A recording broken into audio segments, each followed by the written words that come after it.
welcome. So it is really good to see so many people here. I think it's, I think it clearly indicates that, there's a need for this piece of work.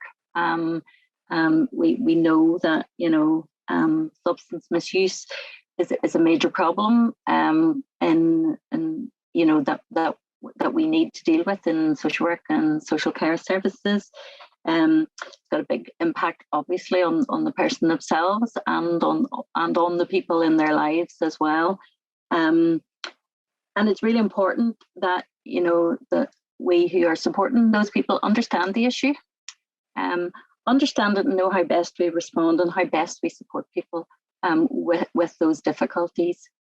And I suppose I see it very much as as part of the I suppose the importance of an evidence base to our practice.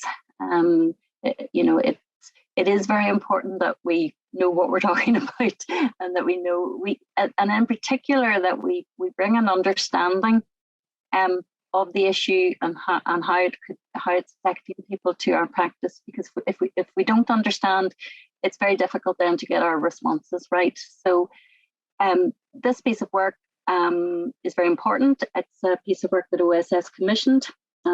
Has been delivered by Sky alongside Helen Dunn. I'm really looking forward to morning. I'm really looking forward to hearing about the findings, and also start having a think about where we go from here. I would encourage you all to tweet. There's a lot of us here, but I'd like to get the message out more widely as well. So tweets either during or after are very welcome. Perhaps use the hashtag supporting families. Big thank you to NISC for your ongoing lunchtime webinars series, which is much valued and very valuable. And I am now going to hand over to Helen. Thank you, Anya and Alison. Good morning, everyone. I'm Helen Dunn, recently retired from the Department of Health as a professional advisor in family support. During my time there on secondment from the Health and Social Care Board, we at the Office of Social Services commissioned 2 pieces of work from the Social Care Institute for Excellence in relation to family and childcare. The first of those was an up-to-date review of the family support hubs. And the second was this report, a literature review around mothers' use of drugs and the implications for the care system. The report also helps to make connections between these 2 pieces of work and has recommendations for family support hubs too in relation to early identification and prevention. So why this subject? Well, it emerged from conversations with colleagues, frontline staff and other agencies, as well as statistical information. And they indicated that there was an increasing concern around this issue and that it would be both timely and helpful to better understand it. And crucially, what else we could do collectively to support mothers and achieve better outcomes for both them and their children. And as Anya said, we're very grateful to Sky for the comprehensive literature review which they have provided for us and which will be available to you.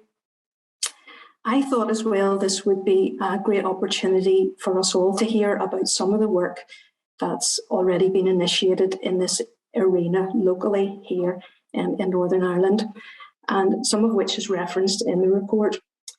I'm conscious as well that there are many more initiatives, and some of you online will be already involved in those and other developments. So this is just a sample of the things that are out there to prompt conversation and to prompt our knowledge around this area.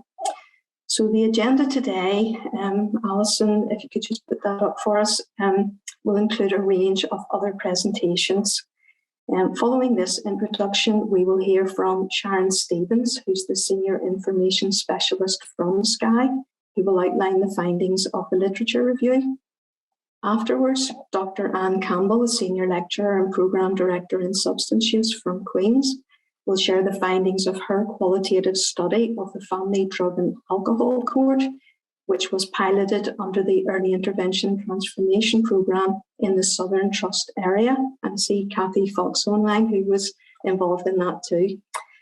Then Cathal Mullen, long-time Children's Services Manager for the Bernardo's Faros Service, will outline the work of his agency in addressing the needs of children impacted by parental substance use.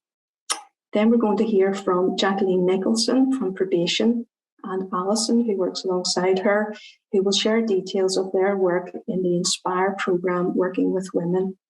And then last but not least, Nuala Power will share the work of the Pause project, which commenced in the Northern Trust area and is now available in both the Western and Belfast Trust, about women whose children are in the care system and what they're doing to support them. As Alison indicated earlier, if there are any questions, please put them on the chat function and we will try to address those.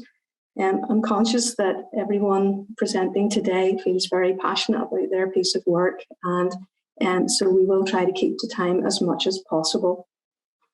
So we're going to move seamlessly now through the programme. And without introduction, I really hope you enjoyed the webinar, and we would like to hear from you afterwards as to how you found it. But I'd now like to pass you over to Sharon Stevens from Skye. Thank you, Helen. I just share my screen with everyone. So everyone should be able to see my screen, my presentation. Yes, lovely. So thank you for inviting me today. I'm really looking forward to sharing some of the findings from our review. As Helen said, I'm Sharon Stevens and I am the Senior Information Specialist at Skye. For those of you who don't know, Skye, we are a non-for-profit national organisation, and we work with the social care sector to co-produce knowledge and best available evidence to support the sector, to develop the sector and services. And today I really wanted to talk to you about the review that we've done, and it is just a highlight. It is a big report. When you look at it, it is big, but it's just really to highlight today some of those key findings for you. So if I just talk a little bit about sort of the areas that we covered and how we put together the review, just to give you a bit of background, really. So we looked at evidence. So when we talk about evidence, we're talking about research evidence, practice-based examples, and we focused on the UK literature, but we also looked at some international examples as well. And we looked at literature published since 2015. And it is a big report. We do have 56 references mentioned. So we looked at a lot of research. It was very comprehensive. And we also include an appendix of resources. So in addition to sort of the main report in terms of background, key findings, we looked at impact, interventions, and some lessons for family support hubs. There is also an appendix of resources for you as well, which just sort of kind of highlights key resources, websites for people working with mothers who use substance uses as well. Today, I'm really going to be focusing on sort of, key findings, some of the impact, and just highlight some of the interventions today, because we've only sort of got, a short amount of time, and I don't want to make sure everyone gets sort of presents as well. So to give you a little bit of context in terms of Northern Ireland, and we do include this in the review, in September 2021, so last year, the Department of Health in Northern Ireland published their framework to tackle substance use and sort of to prevent harm. And a lot of sort of what they talk about, we talk about in the review, even though sort of we did the main part of the review before this was published. So the strategy talks about the complexity of substance use and how it's just not one element that often links to sort of mental health issues. There are also issues around trauma for people who use substance use. So the strategy sort of highlights how for many people who use substances, there is a history of trauma. So either within their family, so in terms of alcohol and drug related issues and harms within their family of origin, or within kind of intimate relationships. Linked to that is stigma for people that the strategy highlighted around people accessing services and wanting and help. And also the strategy highlights hidden harm. And I think when they're talking about hidden harm, they're talking about how substance use doesn't just impact the individual, but the harm it can cause to family members and particularly children, and that impact. So for what Northern Ireland Department of Health have done, if they've set out sort of some key outcomes into targets around sort of how to strategy in terms of prevention and providing people with access to services, workforce development. And they do flag sort of a hidden harm action plan that is on sort of one of their outcomes of their strategies around hidden harm and sort of things that they can put in place to support families and people who use substances. So there is very much within Northern Ireland this sort of, a recognition, as sort of Helen was referring to, and we do pick a lot of these themes up in the review. So in terms of the review and some of the sort of, just to highlight the key findings of what the evidence that we looked at. So one of the issues that we've mentioned is substance use is not just one dimension, it's a matrix of many problems, as often, drug, alcohol, mental health issues as well, and we talk about that in the review. There is also a growing concern in the literature and evidence base around serial removal of children and infants of women who use substances. So there's this issue of kind of this repeat removal and interaction with the system. We also, one of the key findings around the impacts on the family and on the care system. And this, I am going to talk about this in more detail today, but in the review, there was a lot around those impacts in terms of repeat removals, the impacts in terms of the care system, in that children spend longer in care, the impact on women and mothers when their children are removed, and all of those sort of issues. There's also within the literature, despite sort of, concerns around impact and concerns around serial removal, there's actually a low level of kind of substance use support in the UK, which is actually targeted at women, okay? So in terms of actual how big this issue is, but in terms of, available studies, there's actually sort of relatively few services. Yet where they do exist, research does show that these services have really good outcomes and are preferred by women. And I will talk a little bit more about that in the presentation. I think we've got some presentations today, but that is something to highlight. So even though they seem to have good outcomes, in terms of numbers, there's actually kind of relatively few services at the moment within the UK. In terms of interventions, there is sort of an emerging evidence base on improving, parenting practices and working with the family. And there's also evidences around positive approaches and positive ways of working with women who use substance use. So we're talking about services that are gender responsive, are trauma informed, and uses kind of strengths-based, relationship-based approaches, which are collaborative and very much family-centered.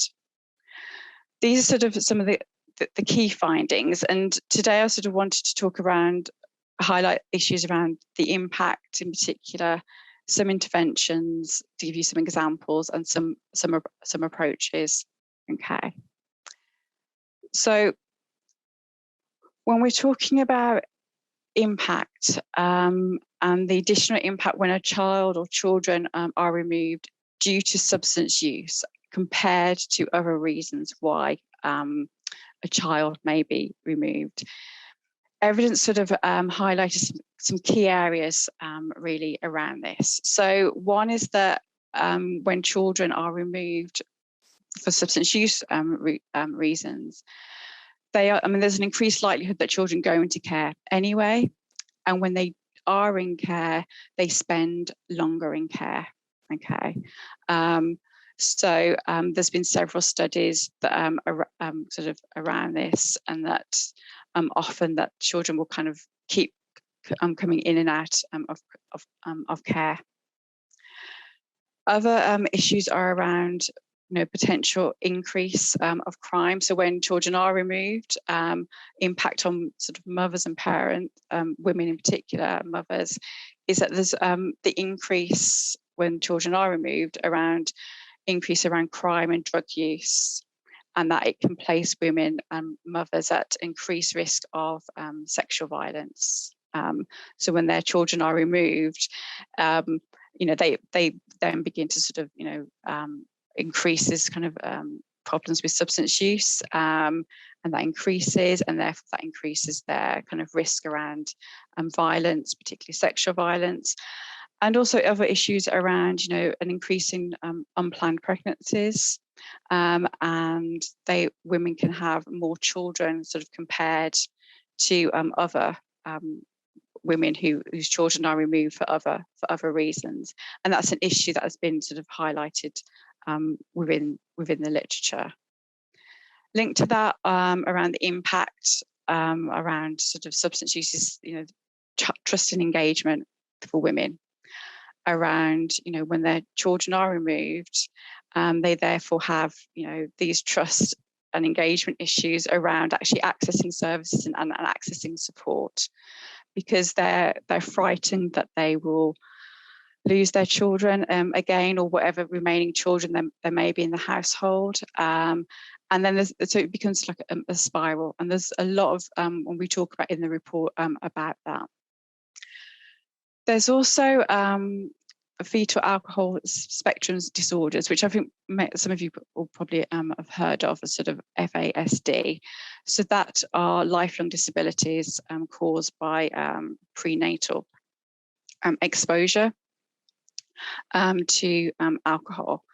So again, that is one of those impacts which, in terms of prevalence, it's actually very difficult within the literature in terms of what the actual numbers are about this, for example. So there was one figure that from a US study that looked at US and European, and they found a prevalence of 1 to 10% of children who have this.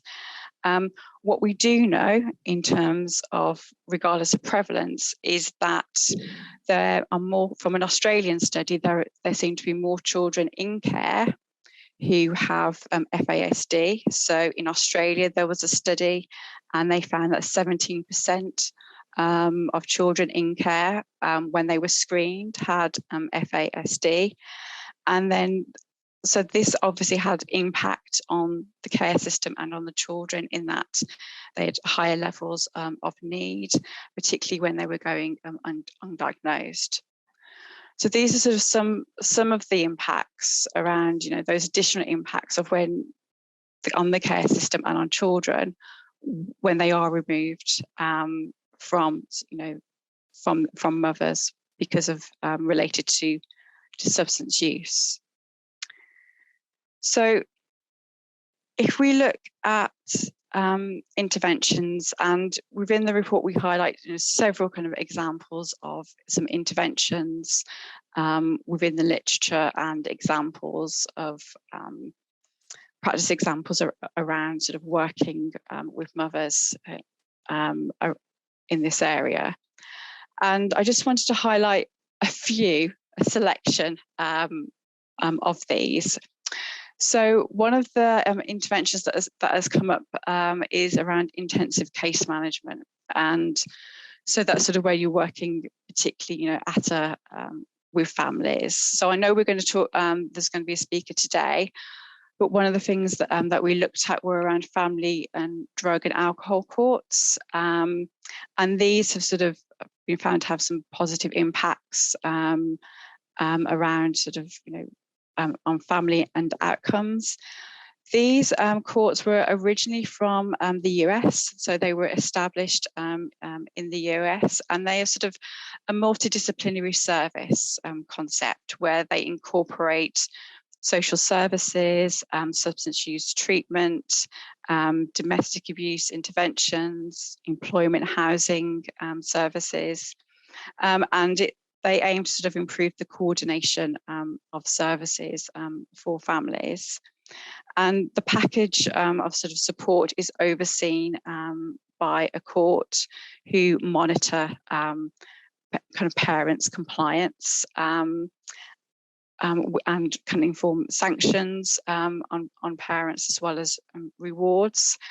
And there have been several studies recently and evaluations about these courts, and there's been a kind of a recommendation recently around the implementation of such courts in the UK. So that was in 2019.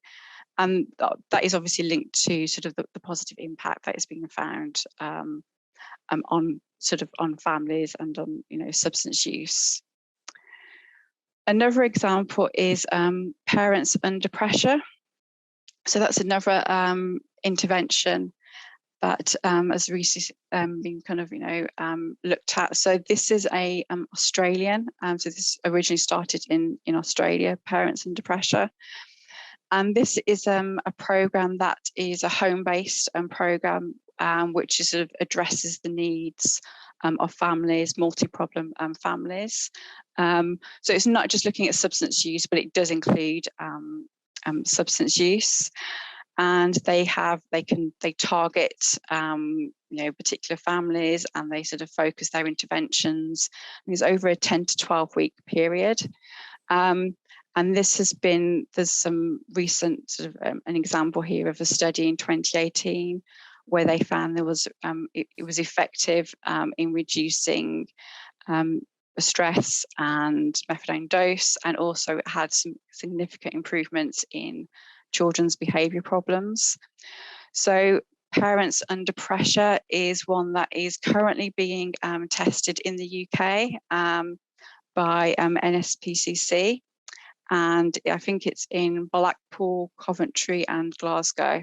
So Parents Under Pressure is one that is actually being tried at the moment in the UK. Another example of sort of an intervention that we looked at in terms of positive outcomes is the START program. So START is from the US. So this was taken from the US, and this is a child protection program where they're working with children, with families under 5 years old.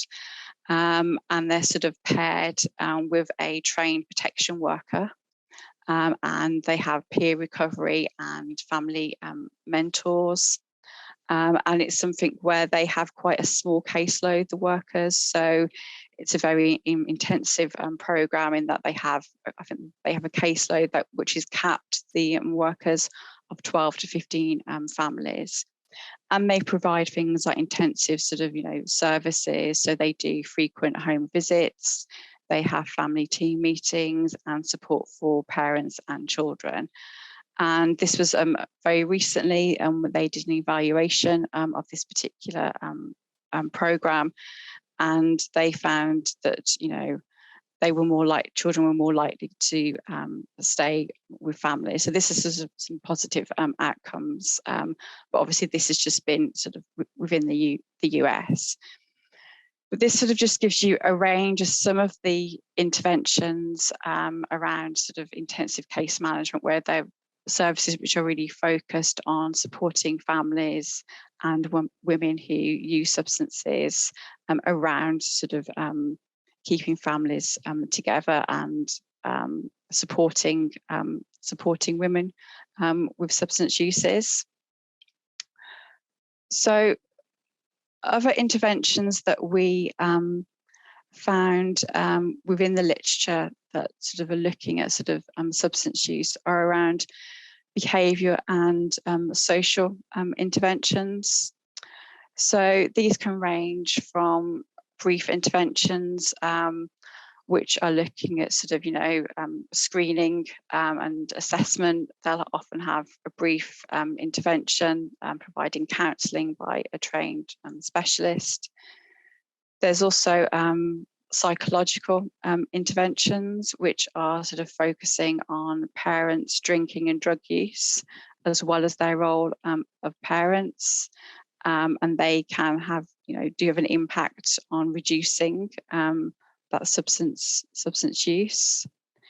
There's also other interventions that we picked up within the study around behaviour therapies, so things like CBT and mindfulness, for example, motivational interviewing, and other interventions around say peer support, so around practical sort of help and guidance to parents.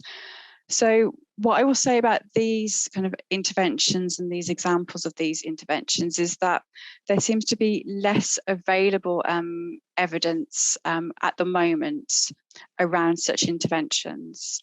So there seem to be fewer studies which are looking at these particular interventions, particularly around substance use and women and supporting women. Though there does seem to be sort of a growing emerging evidence for support that these approaches might be appropriate to sort of for early intervention stages. So if you're looking at sort of wanting to sort of do some early intervention, these approaches are ones which perhaps sort of have some developing emerging evidence base. But in terms of looking particularly at sort of women and families, there is less within the literature at the moment. That doesn't say that they won't be, they're not effective or usually can't use them in practice, but at the moment there are less available evidence sort of at the moment in which that we looked at. Okay. So as well as interventions, we also looked and found some approaches, and there's a lot in the literature around approaches or ways of working with women who use substances, and some of these you will probably recognise, but which and these approaches are found to be effective, and there's an evidence base of these approaches to support for women and to provide good outcomes. So these include things like being gender responsive. So in gender responsive, we're talking about services which are aimed specifically at women and are aimed at women and respond to women's needs. Approaches which are trauma informed. So in trauma informed, it's sort of that recognition that the impact of previous trauma on women who use substances and recognising that and adjusting treatment and services accordingly. Also taking, a strengths-based approach, relationship-based approach, and being collaborative in the approach, and also being family-centred. So these are sort of the approaches that were really highlighted within the literature of having good outcomes and sort of some positive approaches there. To give you some examples, and I really just wanted to focus on a couple of examples here. So in terms of trauma-informed approaches or trauma-informed practice, obviously this is something around, how you developing your service around supporting women. But there is an example that we know we're going to talk about, which is the pause model. And they are particularly working with women who've experienced the removal of one least child. What I will say around, the evidence around trauma-informed practice and gender-responsive approaches is that for women that even though there may be limited available kind of services at the moment, what we do know around women gender responsive in particular and trauma informed is that these are approaches that women really respond to. So when there are evaluations and feedback, these services are preferred by women who use substances, and that there is greater satisfaction when women are able to access services which are trauma informed and gender responsive. So greater satisfaction from the women in terms of their treatments, their satisfaction, and also there's evidence that there are better outcomes when you address issues around trauma, in combination with looking at sort of mental health problems as well. And there is sort of emerging evidence around improvement in outcomes as well. So I think this will be the trauma-informed practice and gender-responsive approaches is really something that we're highlighting. And the pause model, which we're going to have a bit later, is sort of a really good example of that in practice. There's also family-based approaches. So that is where you're sort of addressing the needs of all the family. So this is a little bit sort of when we're talking about hidden harm, it's not just the harm on the actual individual, but on the actual family and child. So there are sort of examples which we look at in the evidence review around family-based approaches where you're addressing the needs sort of the family and not just sort of the substance using parent. And Think Family is an example of that. So this is a integrated service to families with complex needs, and they're sort of provided with supervised childcare while the parent being treated for kind of, in this example, alcohol use, have access to that.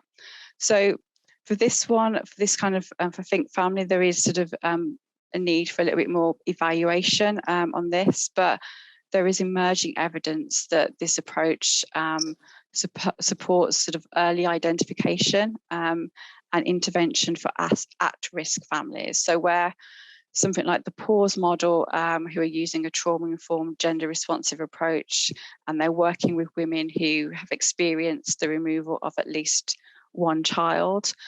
The family-based approach, the Think Family approach, seems to be has good outcomes around early intervention and working with families, perhaps at an earlier stage, though it's not particularly aimed. It's not kind of gender aimed at particularly women, but it is a family-based approaches.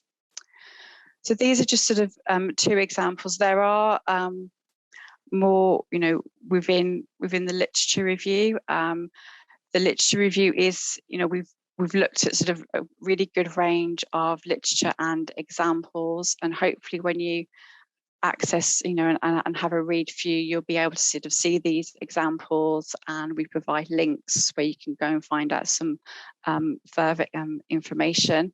But I think the thing to highlight in terms of the review is that, there is emerging evidence around the importance of working with women and providing sort of gender responsive services which are trauma informed, and think the wider family and the impact on the child. And that's a really big piece, and that we highlight within the literature. And there are, various examples and different approaches. And today I've really just highlighted sort of some of the key approaches, some of the key interventions that are emerging. There are others within the literature review, as well as the appendix. So hopefully that just gives you a little bit of a taster of some of the review. This is a very difficult presentation for me because there is so much, and I've really tried to keep it because otherwise I would be really overrunning on time, and I want to give people sort of those opportunities to speak as well, other presenters. But hopefully you'll find the review will give you some really good examples, and really good understanding of what the evidence is and the available evidence that's out there. So I think I'm now going to stop sharing my screen, and we've got our next presenter, which is Dr. Anne Campbell, who's going to talk about the evaluation of the family drug and alcohol course. If I just stop sharing. So I think, is it Dr. Anne Campbell? Yes, Anne's going to share her screen. Yeah, that's fine. Yeah. Thank you, Sharon. I'm going to try and share my screen, and Alison is back up. I can't get it up on screen, so let's try.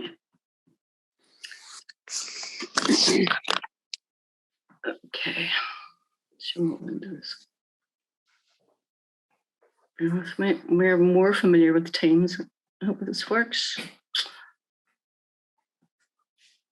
And can you see that? Yeah, starting. You probably just needed to put into presentation mode, Anne. Start show. Yeah, as long as you can see it. I'm we can see it. That's it. Thank you. That's great. Thank you so much, Alison, for the invitation today. And also thank you to Helen for bringing us all together, and Sharon for introducing a fantastic review. Can't wait to read that, and overdue. I think you mentioned there at one stage hidden harm. You're trying to get hidden harm back on the agenda. I know it came to be in around 2009. I think for some of us, it has sort of slightly fallen off the radar. And I'm a member of what's called the ACMD, the Advisory Council for the Misuse of Drugs, which is a Home Office-based organisation. And we are really desperately trying to get hidden harm back on the policy agenda, and indeed, which will filter back into practice again. So hopefully we'll see more of that in the future. So I have to begin with a health warning, because these are not all the results from this study, because it is a DOJ, Department of Justice health study. And I talked with my colleagues in DOJ, and I can give a flavour, because this study is almost completed, and the results will be disseminated towards the end of May. So this really is just a flavour, just a taster of what we've been doing over the past couple of years, notwithstanding COVID, of course. So myself, Davy Hayes, and Sharon Millen at Queen's have been involved in this study. So just some of the context, but I know my colleague Sharon had touched upon some of these contextual issues in her last presentation, and really about the fact that the FDAC, the Family Drug and Alcohol Courts, began their journey in the US, and prior to their inception in London in 2008,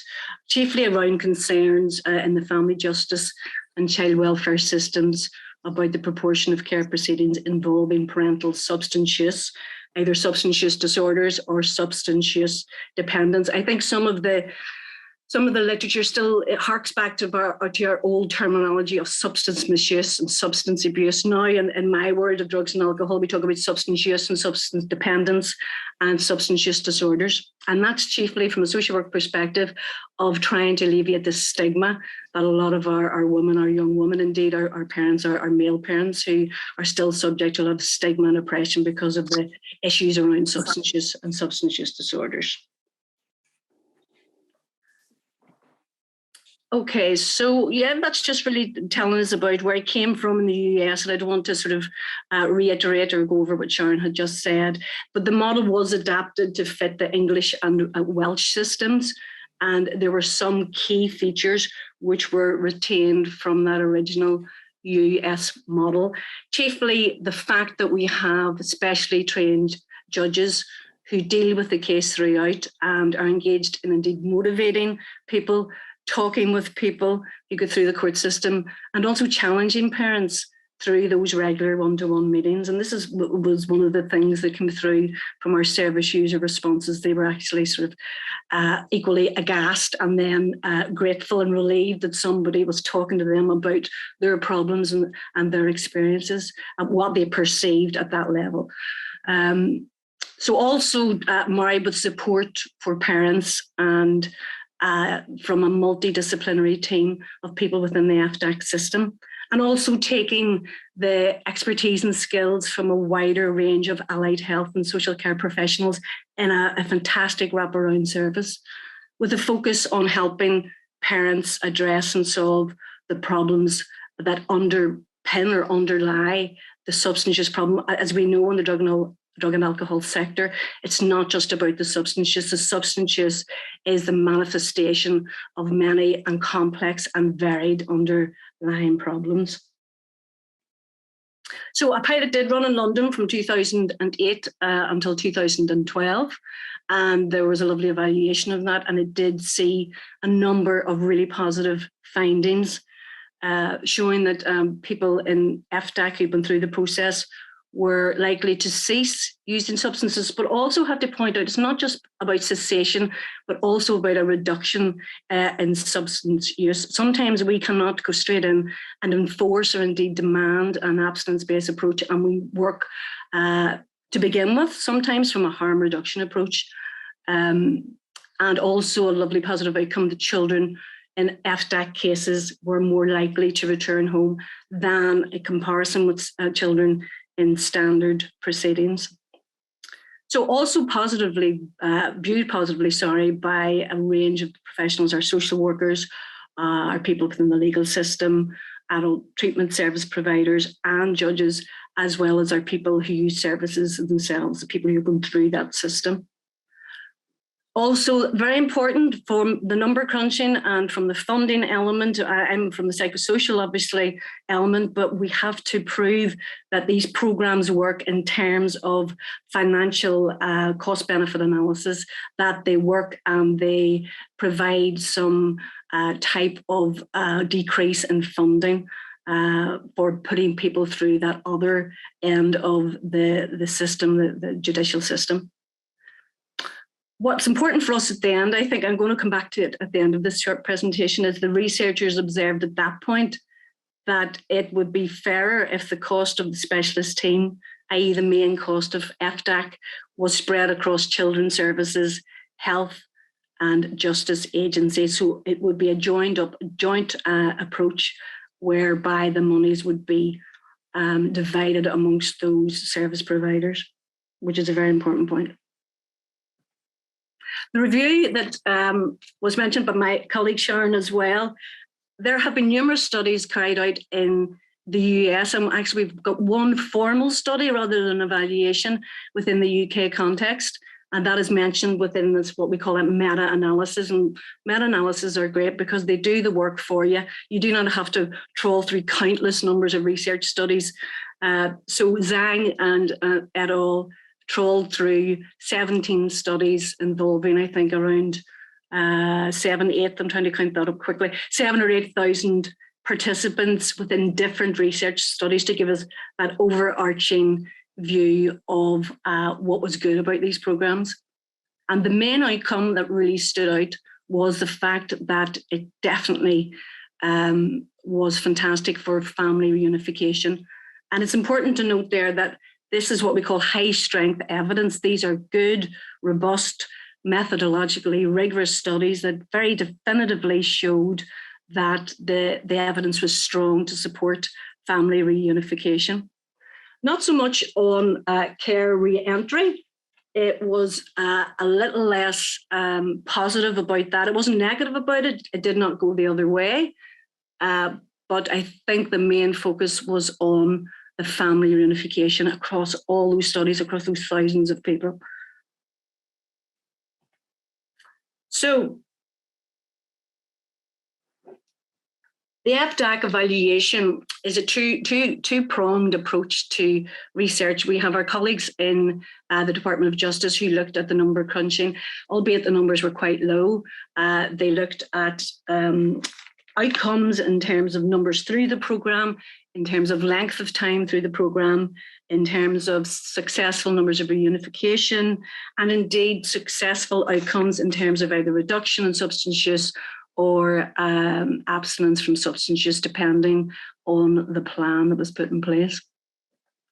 So the overarching objective of that pilot programme, which is based in Newry and the Southern Health and Social Care Trust, was to establish whether the problem-solving approach, as we call it, to care proceedings engendered better outcomes for families in terms of level of substance use and children remaining within the family. So our research objectives, I'll just sort of skim over these. We were looking at the views of participants and workers in relation to the problem-solving approach, including the process itself and the role of the judge, which was key alongside our multidisciplinary workforce. Also looking at the views of participants and workers again on the actual intervention and treatment, and also looking at the views of both parties on the impact on outcomes. Now, this is from a qualitative perspective. So what do people think about in terms of self-reporting? Did they succeed in terms of the goals that were set out at the beginning of the programme? Were those outcomes attained? And if not, why not? Which is just an important question as the obtaining of positive outcomes. And also look at the possible refinements and amendments to the model, and also what were the triggers for disengagement for those people who did not wish to continue on the FDAC programme. So the methodology, our part of the methodology was in relation to talking to people, getting that rich narrative, qualitative data, which to me always really gives that insight into people, how people are coping, how they are feeling about the process, what their hopes and fears were, what they gained at the end of the process, and how it led to their perceptions of their substance use and substance use disorders, and possibly the impact on their family life and others, and of course, their children. So we talked to the FDAC judge, we talked to the FDAC team, which was comprised of a consultant psychiatrist from the addictions team in Southern, 3 senior social work practitioners, childcare background, addictions background, and the implementation lead person, whose background was also in family and childcare, and also a mental health nurse who was part-time.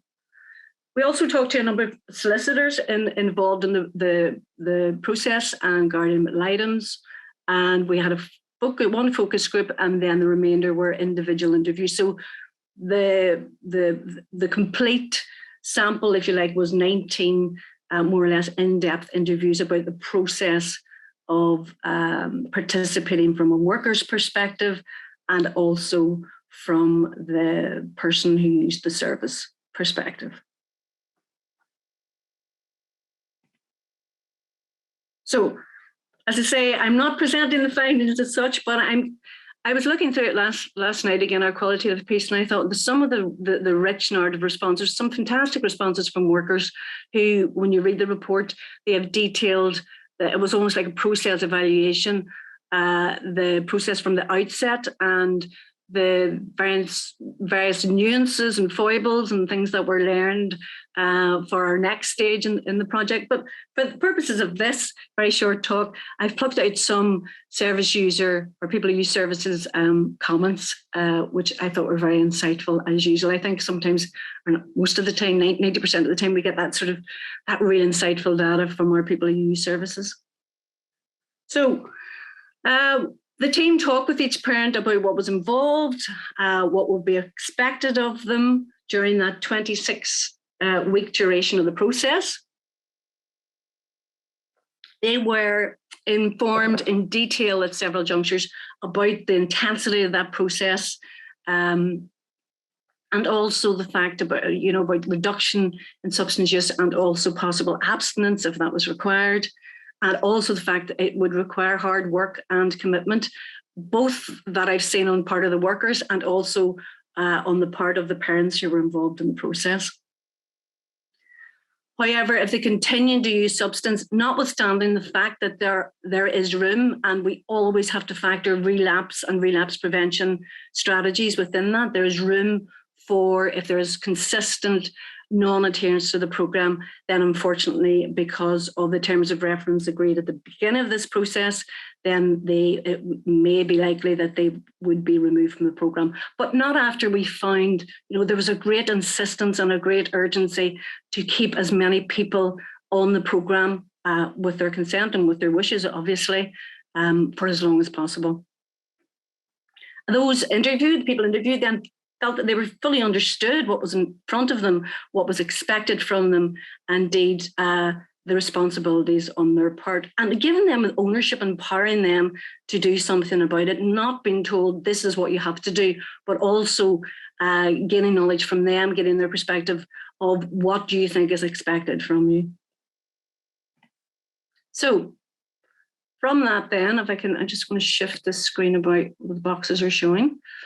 I fully understood the process 100%. I understood I was getting all the support under one roof, and it was going to be for me, and my kids. It wasn't just treating me on my own. I knew it was going to be intense, but because it was intense, I was more focused, and that if you were willing to put the work in, you will get that support along the way to help you. Hopefully, the end goal was then getting your kids back, so I knew what I had to do. So some of the main motivating factors for parents taking part in the process was the possibility of the return of their child within a quicker time frame compared to a traditional family court proceedings. Other reasons including the offer of support, of a fresh start for the adult as well as the child or children concerned. A strong desire, there was a real sense of a strong desire and a motivation for change. And I suppose it led to a few questions around, well, what about people who are not motivated to change at this point then? So motivation to change was a very large part of that initial interaction with people, gauging levels of motivation and then helping people along their motivational journey. Also the opportunity to talk to the team and to try and identify the root cause of problems. So again, I'll go back to, it's not about the substance use primarily, that's the presenting problem, but it's those complex factors like trauma, like socioeconomic deprivation, difficulties, family breakdown, a whole range of factors that we know underpin people who have substance use disorders and substance use problems. Also, the fact it was agreed that the process was much more transparent, i.e. the FDAC process was much more transparent and inclusive compared to traditional proceedings. So initial perceptions, it was very clear that a lot of people were frightened. They were fearful of saying the wrong thing to the FDAC team and to the judge. They were cautious of oversharing their information and making their situation worse due to prior experience and feelings that maybe they had been misunderstood and the possible consequences then from that, of that misunderstanding, of them not getting their point across, of losing their child. Again, it was the thought of sitting in front of the judge in Uri to discuss their circumstances. And people said it was weird, it was scary, it's not what we expected to sit and talk to a judge.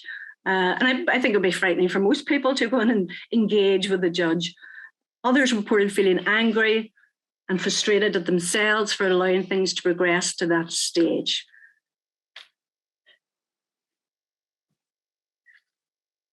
Angry, but at myself, because if I had went and asked for the help beforehand, probably it wouldn't have ended up the way it did, with the child being removed. At the start, oh God, I remember the first couple of weeks going in, and that was before rehab, and everything, I would have been sweating and shaking, you know, because the thought of having to sit across the table from him, the judge. Sorry, Anne, I'm going to have to hurry a wee bit if that's... I think I have two more left. I think qualitative comments sometimes can take longer to read out. No, I understand completely. Thank you. Okay, so what I have to say, the perspectives on the judge changed, and there was shock. He's so down to earth. He's very interested in what we have to say. If I had a problem with something, I can just raise it and say, like, this is what I think. You know, it's like a two-way thing. It wasn't a case of you just sit down and do what you're told. You know, the judge encourages you to ask questions. I just cut that one short. So quickly, the comparison between traditional court proceedings and FDAC. There was general consensus that it was a much better way of working in terms of transparency. The decision-making was shortened, i.e. 26 weeks, as opposed for some people, maybe up to 2 years. And also very much about the intensive wraparound therapeutic support and practical help. So those are just two comparisons. I just want to end on this one because for me, it summed up as a reader in drug and alcohol and substance use and mental health.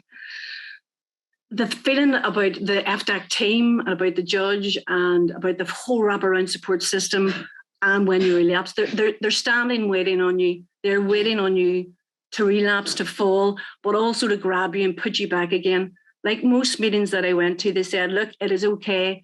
It is okay if you took a drink. It is okay if you relapse, just as long as we get you sorted and get you back on the track again. And those are just a few comments as well from people who were in the process of having the children returned to them. I just finished on the last one. I've got a better relationship now with my children. Like, I now spend quality time with them. I can just see it in them. I'm able to talk to them, play with them, where beforehand that relationship wasn't there. I was a parent, I was a mother, whereas now I feel as if I'm my full-time mummy now. I've got time for them, where beforehand they were like an inconvenience, sort of, you know, I loved them, but with the drinking and all, they were just another thing I had to deal with, whereas now they're my focus. And I think I'd stop there. Thank you. Cathal, over to you. I just stopped sharing, sorry. And Alison, you were going to do the slides for me, yes? Thanks, Anne, that was great. Okay, Alison, if you don't mind putting up the first slide.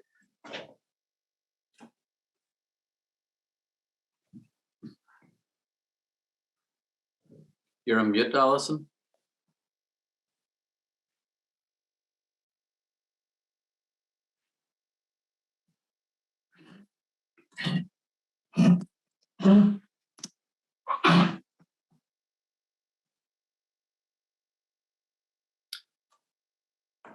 Okay, look, right. Oh, yes, thank you. Hi, everybody. Sorry for that wee glitch there. Maybe took Alison by surprise there.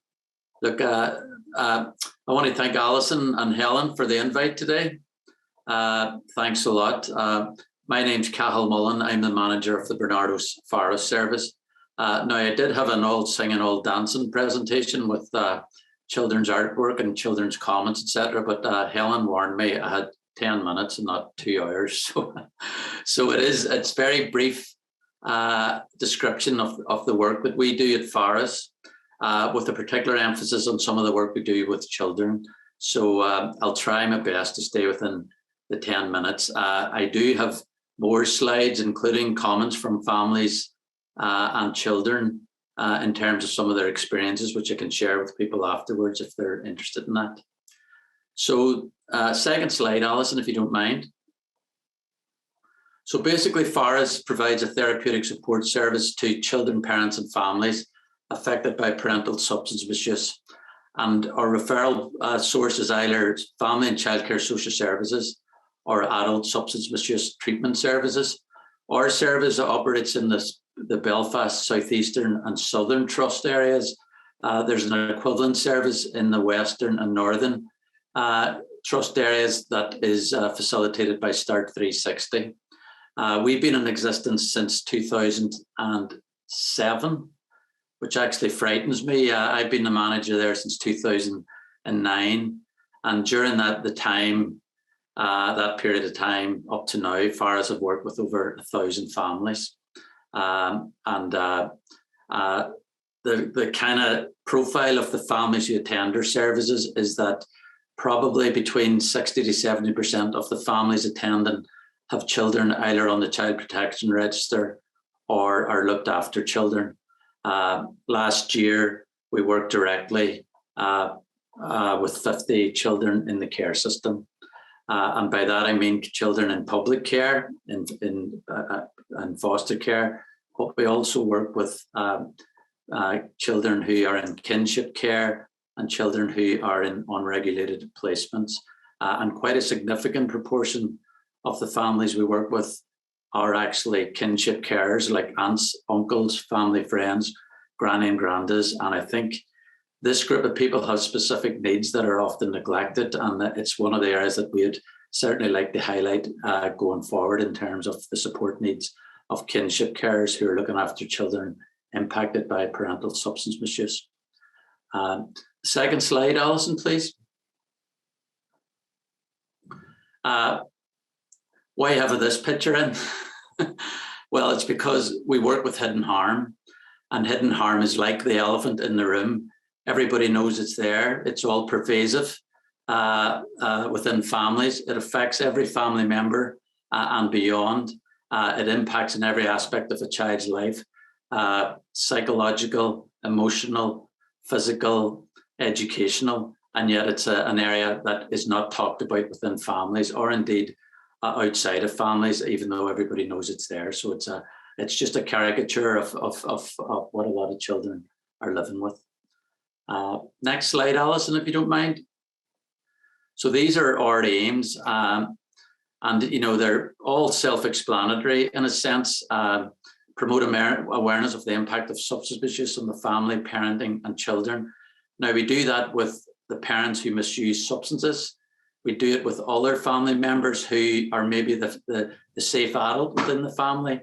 And we also do it with children, because we feel children need a very clear understanding about what parental substance misuse is and what can be done about it. A lot of our work is around improving family functioning and parenting capacity. As you can imagine, a lot of parents with substance misuse issues, their parenting at times has been neglectful, has been, I suppose, not a priority. Having said that, most of our parents have very good parenting capabilities. It's about recognizing those and building on those. The family functioning part is about the relationships that hidden harm can impact. And these relationships are impacted across generations. And again, a lot of our work is trying to open up communication and improve those relationships by having that sort of open, honest discussion. We want children to have a more positive home, education, and community life. And that's around reducing some of the risks that children are living with, and reducing the harm that they've experienced by building in more positivity. Part of that role is enabling children to be resilient, to be able to develop coping skills, to talk about their experiences, and also to ensure that they stay safe and are living in a stable environment conducive to their development. We do a lot of work with parents in the recovery process, including looking at the triggers to their substance misuse, looking at the basis of a lot of it. And I mean, people have already mentioned trauma. And I think the vast majority of people who come to our service who have substance misuse difficulties have experienced adversity and trauma in their lives. And often substance misuse has been, I suppose, their solution to a lot of challenges and difficulties. I would say that with a lot of the mothers who attend our service, many of them have experienced very significant domestic abuse experiences. And again, resort to substances was one of the solutions that they chose. We try and work with parents, with mums and with dads at finding alternative ways to deal with some of the triggers, to deal with some of the pressures that they've been under. An important bit of our work is also facilitating families' access to formal and informal support networks. As we've heard already, a lot of people are who have substance misuse issues, who are parents, are very reluctant to get involved with services. They're worried about their children being removed. They're worried about social services becoming involved in their lives, and they try and avoid this in whatever way they can. We work at getting families to the stage where they're more open to a range of supports, including counselling support if that's required, and also treatment support with addiction services and other treatment services. Next slide, Alison, please. So what we offer, I suppose we're very much a family-based service. Our interventions, as it says here, are holistic, are strength-based, underpinned by systemic family therapy, but also we use motivational interviewing and trauma-informed practice to inform the work that we do. The work includes individual work with parents and other caregivers, and I've mentioned kinship carers in particular. We do a lot of direct work with children, but we don't do this in isolation. We don't work with children until we feel parents and carers are engaged in the process and can support the work that we're doing with children. Otherwise, children coming to our service can be more stressful than I suppose, therapeutic. We very much are systemic underpinnings to our practice. All our practitioners are systemic practitioners, so it's very much a family approach using systemic principles in practice. We work with individual parents, we work with parents as couples, we work with parents and children together, and we work with parents, children, foster parents, and kinship carers, sometimes in the same room, as well as different components and I suppose groupings of family members. We do a lot of parenting support type work. People, as I say, most parents do have parenting capacities and capabilities. They maybe have had other priorities while they've been using the substances, but we find that with offering them parenting support and helping them understand what children have been impacted by and how they should respond to the children's needs is going to be of great benefit to themselves as parents, but also obviously to children who are their children.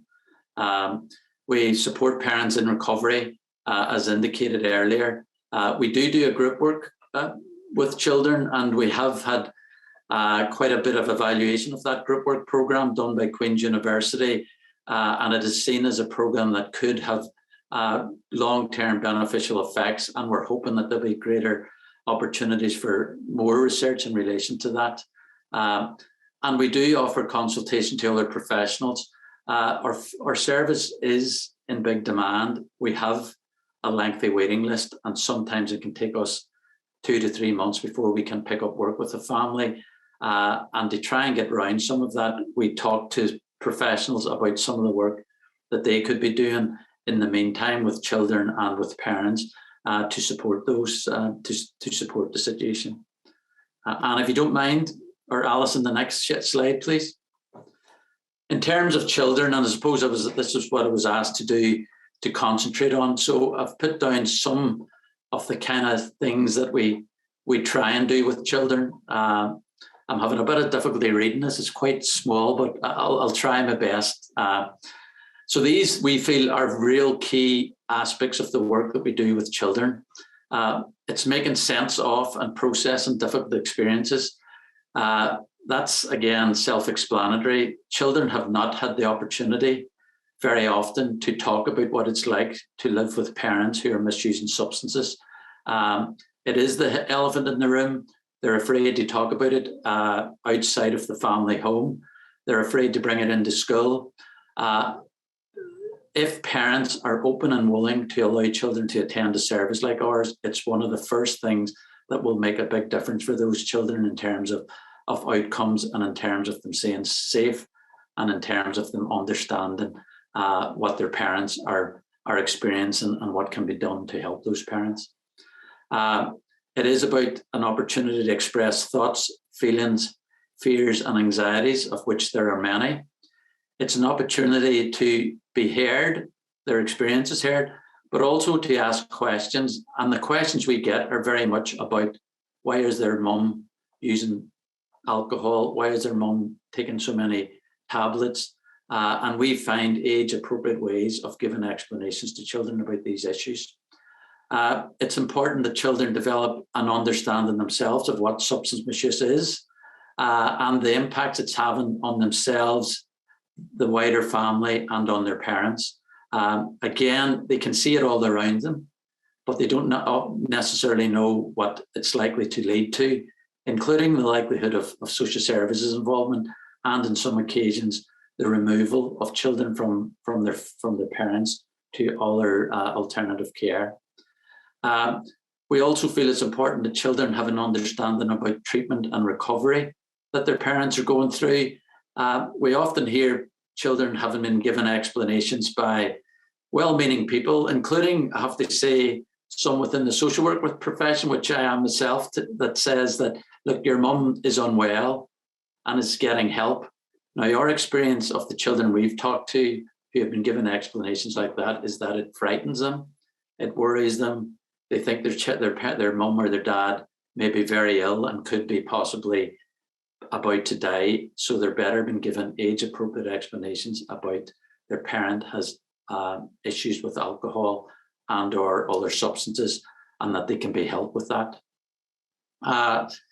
We also spend a fair bit of time helping them understand their living circumstances in terms of the legal context, things about applications for care orders if they're in the court proceedings, and why actually they're not living with their parents. And we do this alongside social workers who've referred to families, because most social workers will have done quite a bit of work with children already in developing a narrative about why children are maybe not living with their parents or why it is that they're involved, and we will build in that work. Contact issues I have down there because a lot of our children in the care system are having contact with their parents, but a lot of the times the contact can be very infrequent, uncertain, insecure, for lots of reasons. What we have found is that most children, even though they don't want their parents using alcohol or drugs and don't like them necessarily when they're under the influence, they do want to see their children or do want to see their parents, and they want to see their parents consistently and environments that are conducive to having a nice time where they can have fun with their parents while also having the opportunity to be safe and protected.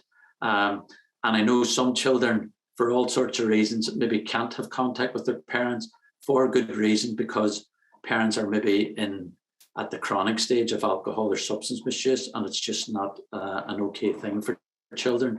But certainly if contact can be built in for children, it will help children in terms of their understanding, in terms of their worries and feelings, etc.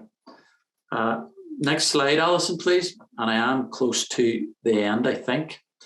So just a kind of in summary, and some of the important messages that we feel need to be shared with children.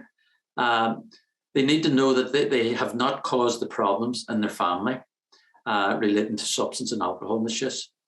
They need to be aware that they're not responsible for getting your parents to stop using substances, which unfortunately a lot of children feel that they can and should do. And we have many examples of children hiding parents' alcohol or throwing it down the sink, that sort of thing. It's something that we hear repeated to us on a regular basis. We help them see that their parents need to get help from others to stop using drugs or alcohol, that it's not their job to do that, but that there are people out there who can help their parents. It's a message that it's good for them to hear, that it's okay to love their parent, but not like some of the choices that they do. I mean, there is that ambivalence for them where they love their parents dearly. They want to be with their parents, but they can see that living with their parents isn't safe, and they don't like a lot of the things that happen when they're living with their parents, when they're under the influence of alcohol or substances. And basically their parents' difficulties with alcohol or drugs is not a reflection on them, and does not mean that their parent doesn't love or care about them. A very basic message, but again, a great sense among a lot of our children that they think that their parents maybe don't care about them. Otherwise, why would they be using alcohol and drugs to the point where they can't care for them? So if we move on, Alison, we do have a measurement tool that we report through on a regular basis, and it's been created by the Department of Health, and we complete scores for families when they start with us, at the midpoint, and when they end with us, across 6 different domains of family functioning.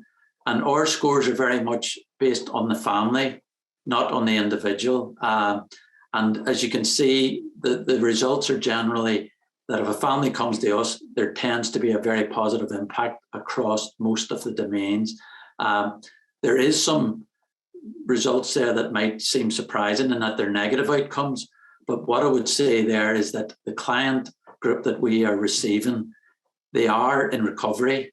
That means at times that they may be abstinent, but it may also be times where they have relapsed, and the relapse can reach occasions when it's chronic and it's all consuming of the family.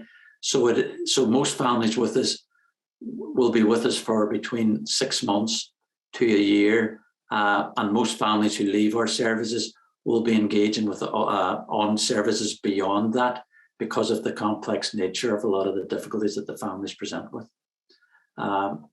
So if we move on to, I think, the final slide. Yeah, I have down here a number of references, brief references, but among those you'll see some resources that you can access, including, I think Ed Seipler might be among us today, and Ed has recently produced a booklet around children's developing brain and how it can be impacted by substance misuse. And it's one that I want to kind of highlight, but if you also look at the publication around the Department of Health, you will get a much more detailed report into the outcomes that FARAS and the other services working with hidden harm, and indeed the other services working with substance misuse in Northern Ireland generally. There's the outcome scores and annual report against that reference. Now, I think I have one further slide. Yeah, this is just my contact details. There is a website for FARAS there, which will give you information on the referral criteria, a wee bit about the service and what we do, similar to what I have said. There's also a number of tools in there around working with families where there is parental substance misuse, including a booklet that FARAS created themselves on how parents and carers can talk to children about alcohol and substance misuse issues. So that's my presentation. It is brief. I could have talked for a lot longer. I was given the 10 minutes. I think I might have stayed within that. You can correct me, Helen, if I'm right or wrong. I'm now going to pass on to Jacqueline Nicholson from the Probation Service Inspired team. So thanks everybody for your attention, and do get in touch if there's anything more that you'd like to hear about the service. Thanks very much. Thank you, Cathal. I'm Jacqueline Nicholson and I manage the Inspire Women's project, and I'm happy to come and tell you a bit about how we work with women in the criminal justice system. I'm joined today as well by Alison McClay, who's a probation officer and mentor within our team, and she's going to give you a flavour of how this works out in day-to-day practice. Could we have the first slide, please, Alison? In probation practice in Northern Ireland, we engage with women through many of our services. We have the problem-solving substance misuse court, which focuses on early intervention and a collaborative approach to address underlying substance misuse. The enhanced combination orders and community service offer robust alternatives to custody for women. Unpaid work, victim-focused work, parenting programs and psychological assessment is available for the female service users subject to these types of orders. A team of probation officers work with women alongside prison officers in Hydebank, preparing the women for release. We work with female victims through the Victim Information Scheme, and our partner support workers offer support to women who are partners of male perpetrators of domestic abuse. And in the Inspire team then, we engage with women pre-sentence and in preparation of court assessments. We also supervise community orders and post-custody licenses. The newly re-established Inspire model builds on earlier research and reviews. Could we have the next slide, please, Alison? Including the Corsten report, where Baroness Jean Corsten highlighted the factors leading to women committing crime being different from men and needing a different approach.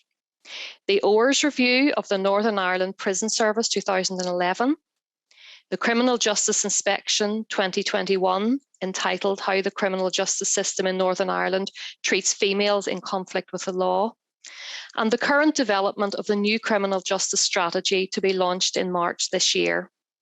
This strategy emphasises the need for a trauma-informed, holistic and gender-responsive approach to working with women. Next slide, please, Alison. Covington and Bloom give us a helpful definition of gender-responsive practice. Creating an environment through site selection, staff selection, programme development, content and material that reflects an understanding of the realities of women's lives and addresses the issues of the participants. So it's about understanding that women's life experience is different to that of men. Their pathways into offending are different. They have created victims, but they've experience of being victims throughout their lives. We know that many of the women we work with will have experienced physical and sexual violence and poor mental health linked to early experiences. They will have complex relationships with substances, economic and social marginality, homelessness, and exploitative relationships. Next slide, please, Alison. So it's multidimensional, acknowledges pathways, takes account of social and cultural factors, trauma-informed, strengths-based, and focus on self-efficacy. Next slide, please, Alison. So the Inspire team then is made up of 13 probation officers and 1 area manager. We are based in local probation offices throughout Northern Ireland. We offer alternatives to custody, which helps to end that cycle of intergenerational trauma faced by women and their children. We supervise approximately 400 women. Approximately 66% of these are mothers, 57% have alcohol problems, and around 69% have problems with drugs. Next slide, please, Alison. We work with partner agencies to address the following key areas that we know from research we need to pay attention to help women lead offence-free lives. The first of these is substance misuse. Through our in-house brief interventions and then referrals on to more specialist services like the Inspire Wellbeing service or community addictions, our probation officers seek to encourage and support women to sustain the motivation to make changes in relation to their substance misuse. We have a team of psychologists within the probation board who assist with consultations and assessments and provide advice on programs of work for women with regard to personality disorders and mental health. Links are made with GPs and mental health services. This might be voluntary or it might be court mandated if we're unable to manage the risks without this support. Building skills in emotional management and reducing impulsivity. This is about building women's internal controls to manage their own behaviour. We're aware that particularly with young women, as their brain continues to develop, difficulty in managing emotions can make them susceptible to maladaptive coping mechanisms such as self-harming or substance abuse. We have a range of interventions we can use with the women to help build up these internal controls. Coping skills and problem-solving brief interventions, and an accredited thinking skills programme. And we're currently piloting a programme for women who have engaged in violent offending, including in a domestic setting. Helping women develop and maintain a pro-social identity is a strong feature of desistance from offending. So there we have partnerships with the IFA or the Duke of Edinburgh or Start 360's Engage Women's Project and others that have helped some women to develop that positive sense of self. Their Inspire probation officers will support them through community service, where some women have continued to volunteer after their hours are completed, and they're encouraged to get involved in women's and community groups, not linked to their offending necessarily, but because they are women and citizens of their community. Improving family contact is important to our service users. Relational theory tells us that females develop a sense of self and self-worth when their actions arise out of and lead back into their connections with others. So it's connection and not separation that is the guiding principle of growth for women and girls. In the community, this is about encouraging the women to maintain pro-social contacts. Probation officers will link with family members when appropriate to build on this support. We're open and transparent with the women when we've concerns about children in their care due to their lifestyle or their relationships or their substance misuse. And we talk to them about referrals that we're making to social services. and they're aware that we communicate with social workers. They're encouraged and supported to work with social services in relation to their children, and they may be able to access parenting work through our partnership with Bernardo's just spoken of. Probation officers help the women to maintain a sense of hope through these difficult family situations. Women are helped to settle and build social capital through education and training, using links with NIACRO and local colleges and women's centres. Probation officers will support the women with their housing issues, advocating with the housing executive and linking with hostels.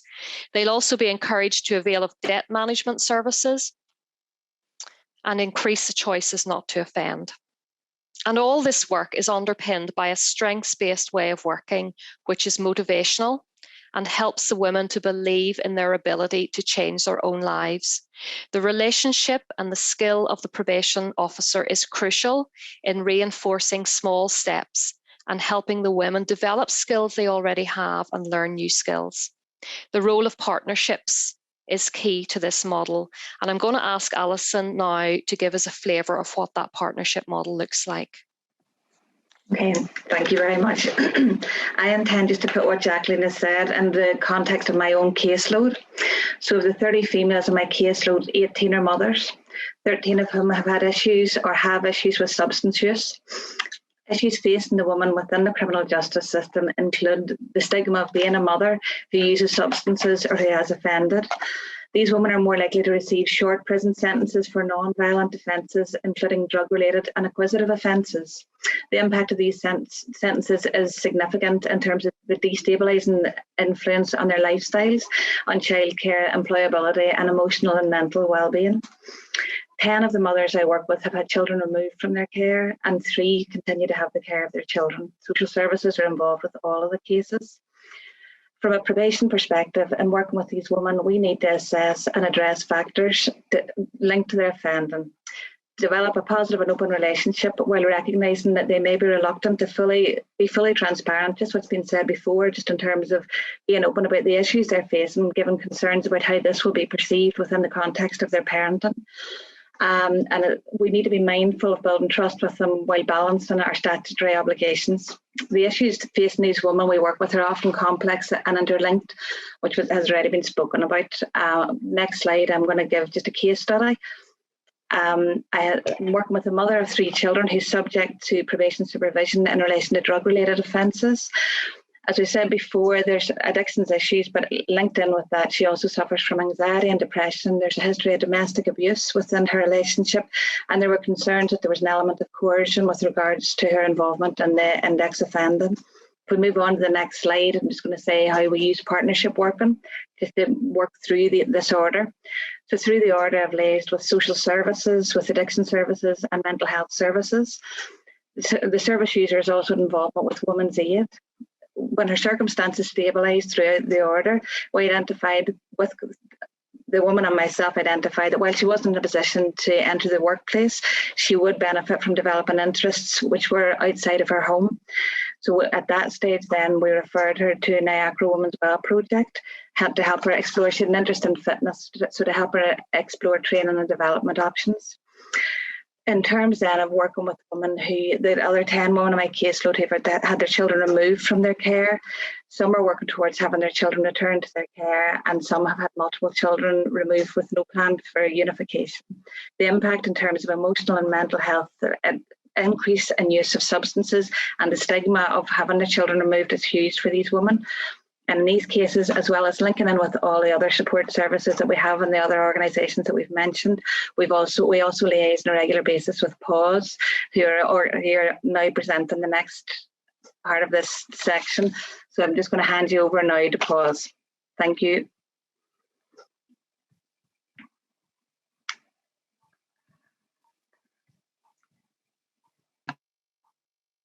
Okay, thanks very much, Alison there, and thanks very much to Helen for today's invite. I'm going to quickly go through this PAWS presentation and say I think the most important part of it is really the voice of the women, so that's kind of what I want to focus on. But we'll look initially what is PAWS and how it ended up here in Northern Ireland, what the organisation is.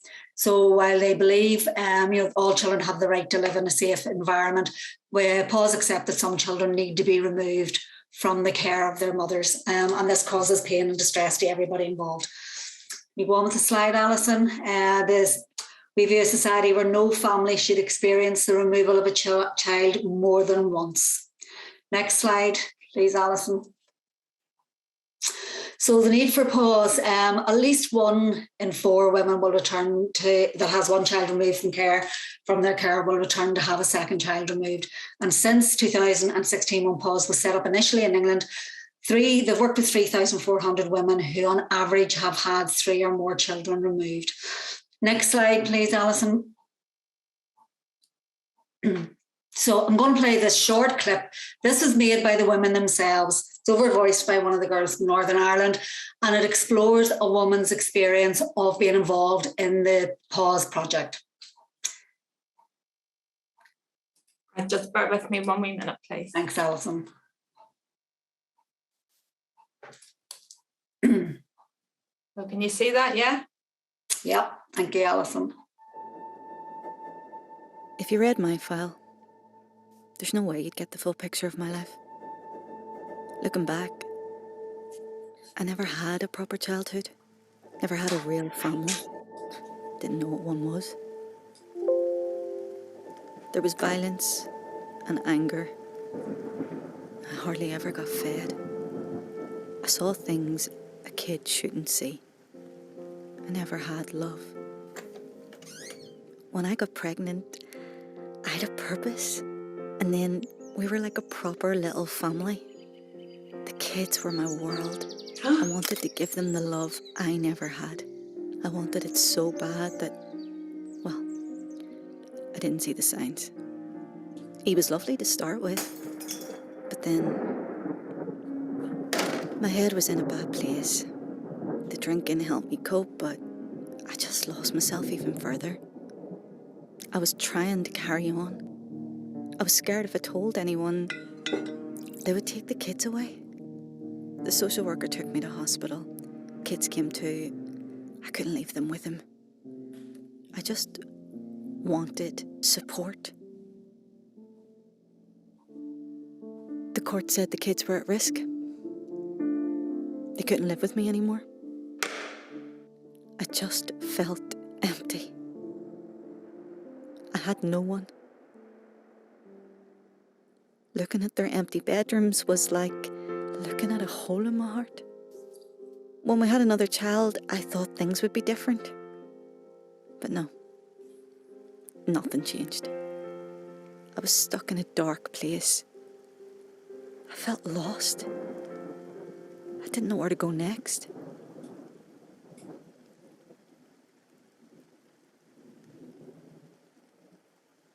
Then, I met Claire from PAWS. First, I wanted nothing to do with her. So many professionals had come along and just dropped me, so why bother? But we just had a conversation. She actually listened to me. She wasn't judging. It was okay to get things wrong. I got cross with her loads. We didn't always agree, but we still don't. But she didn't give up on me. She helped me find confidence. Claire helped me take a look at my life, not as a mum, as me. We talked, it was hard, but together we found the help I needed, like finally accepting I needed support with my mental health and finding somewhere safe to live. We did things together, you know, art and crafty things, went out for coffee. I started to trust her. She helped me see what a healthy relationship is. She helped me think about what to write in letters to the kids. My relationship with the kids got better. I started to believe in myself. She introduced me to other women who'd lost their children. We got close because, you know, we know what each other has been through. We support each other. At times, I wanted to give up, but Claire has always been there to pick me up. I'm settled now. Things are stable. I've got people to help me, I'm making changes. I'm proud I never give up. Pause gave me support, showed me how strong I am.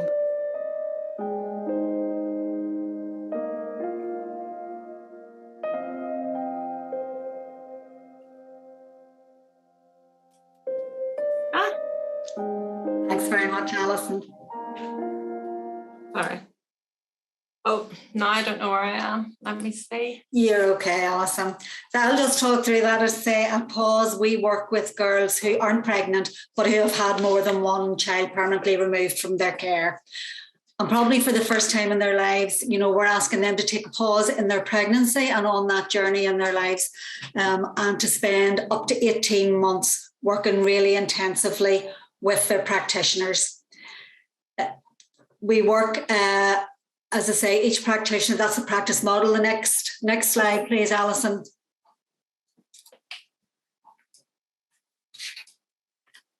I say it's very much relationship-based practice, and is available to women across the 4 trust areas now. So initially we started in the Northern Trust. This is what we help the women deal with, and this is what they've identified, usually as their own issues in their lives, with the loss and the grief that they have suffered previously. We work a lot in relation to sexual health needs and their health needs. Activities, kind of very systemic, working between other organisations and ourselves that the women are working with. Next slide, please. And pausing the other services. Who do we work with? What other services? These are all our women. So we work with people from health, statutory services, in and out of the courts, therapeutic services, housing, criminal justice, hospitals. As I say, the women that suffer the most and have suffered the biggest level of trauma in their lives, then, that are using and misusing drugs and alcohol, as I say, end up as frequent users of all these services. So what do we do? Next slide, please, Alison. The evaluation of the key messages so far are that it's very successful, long-term, intensive trauma-informed practice helps the girls kind of stabilise in their lives, have a better understanding of their lives, and then to go on and be much more productive and settled in themselves, make very positive changes. And we believe that's because of the intensive 18 months work that we can do with them. The pause practitioners only carry a caseload of 8 women, but they can spend 2 to 3 hours a day, sometimes 7 days a week, with the women, trying to build that relationship, maintain the relationship, and help the women grow trust. Next slide, please, Alison. As I say, life satisfaction, it really improves. Reduction in frequency to health, to A&E departments. Women become much more engaged with other services that are there and have been available to them, but for various reasons, they find it very difficult to engage with. So when their practitioners are going with them and supporting them and sitting in with them and sitting through different clinical appointments and environments with them, we help them to re-engage. Next slide, please, Alison. I say pause came into Northern Ireland 2018, and it now is opened across 3 of the trust areas. So we operate in the Northern Trust, in Belfast Trust, and in the Western Trust areas, with a team that's made up of a practice lead, 6 practitioners, a coordinator, and our administrative support.